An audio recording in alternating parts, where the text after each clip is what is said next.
The Senate expense scandal has left the Conservative Party of Canada dealing with the fallout from 3 high-profile resignations.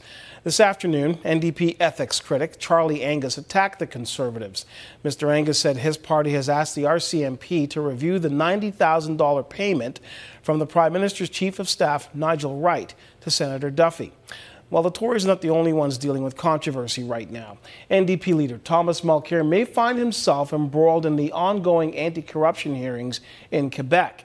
The leader of the opposition admitted that he was once offered a bribe by former Laval, Quebec Mayor Gilles Vaillancourt. That admission came 17 years after the fact. It also came after Mulcair denied any such bribe ever taking place, to Sun News' Brian Lilly. Daniel Pruselides is standing by live in our Parliamentary Bureau, and you've been following these stories, Daniel. Let's start with the Senate. What's going on with the Senate?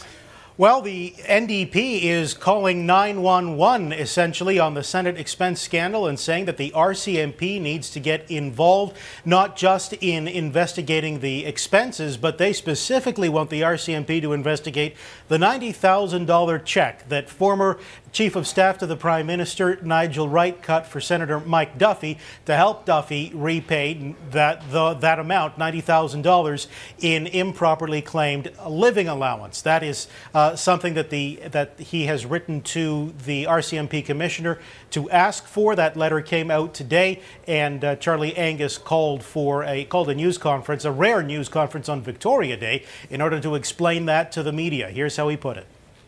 You know, if Nigel Wright made a secret payment to the Ottawa Food Bank because he didn't want people to know that he was helping the Ottawa Food Bank, and it came to light, I'd say, well, that's a real sign of a man with integrity. The fact that Nigel Wright made a secret payment to a politician who is running from one of the biggest expense scandals, that doesn't pass the smell test. Now, Angus would not say specifically which laws he feels may have been broken by making this payment. NDP officials on background said that they suspect that it may be a violation of the bribery section of the Criminal Code and of the Conflict of Interest section of the Parliament of Canada Act. Daniel, well, it seems like the NDP are taking the moral high ground when it comes to this expense scandal that the Conservatives appear to be embroiled in. They may be dealing in obfuscation here because their leader seems to have made a misstep himself. Well, look, you mentioned right off the top these questions about this 1994 meeting that Thomas Mulcair had with the then mayor of Laval, Quebec, and the envelope that may have made its appearance during that meeting. La Presse has reported that Mulcair told police in 2011 that he suspected there was cash in that envelope. He didn't open it, so he didn't see what was inside. But when an envelope makes an appearance during a meeting with a mayor, Anyway, there can be all kinds of suspicions about that. So that said, he was also asked in 2010, has there ever been a bribe attempt? Have you ever seen envelopes stuffed with cash around this mayor? He said no. So we had a chance to ask Charlie Angus how he felt about the contradiction between what Mr. Mulcair told the media in 2010, what he told police in 2011, and if there was any suspicion that there was actually cash in this envelope, why it took 17 years to speak to police about that. Here is what Charlie Angus had to say about that.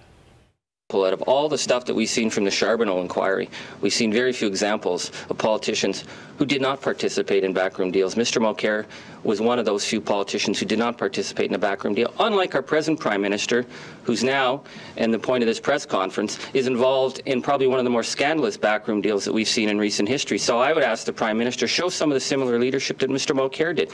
If you knew something was wrong, you should have walked away from it. So he does a little bit of a verbal pirouette there and brings it all back to the Prime Minister, but does not answer the central questions about the contradiction and the delay in reporting to police. Daniel, that anti-corruption inquiry that's going on in Quebec has been far-reaching and pretty all-encompassing since it started. Any chance that Mr. Mulcair could be brought in to testify based on what he said happened back in 1994? Oh, sure. I'm sure that police are interested in all of those issues. There is a chance that that may happen. There hasn't been any indication that that is being considered, I should say, and there isn't any indication that he actually will be called, but it does remain a possibility. All right, Daniel. Thanks for this good work on this throughout the last few days. Thank you. It's Daniel Pruselides in our Parliamentary Bureau. Now,